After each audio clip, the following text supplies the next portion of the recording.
Rio de Janeiro, more like a war training camp than the site of one of the world's biggest sporting events. Police and army are holding joint exercises to protect the Olympic Park and its surroundings.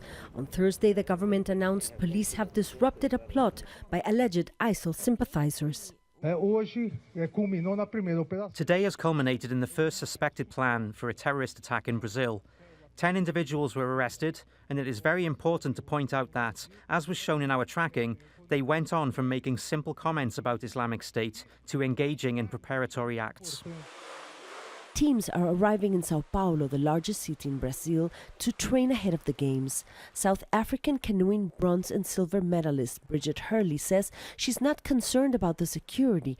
It's her third showing at the Olympics.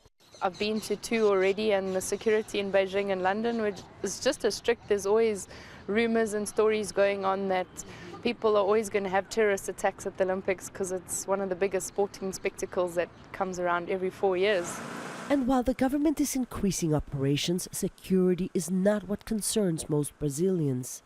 A recent opinion poll said 50% of Brazilians is not happy the Games being in Brazil because of the battle to impeach the president and the worst recession in decades.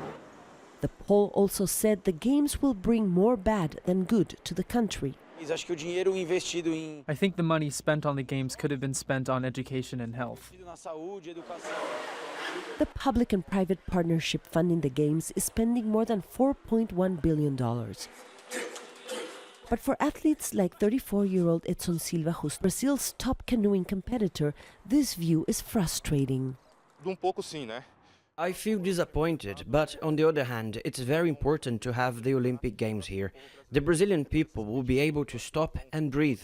Once they see us competing, they will change their minds and they will see things in a different way.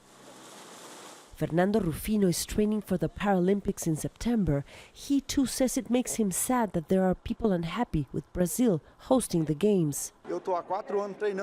I've been training for 4 years. No matter what happens in Brazil, the important thing is that I'm representing my country, my friends, and my family. That's what matters to me. While the government is focused on delivering a peaceful event, these Brazilian athletes say they at least want their countrymen to feel proud of them.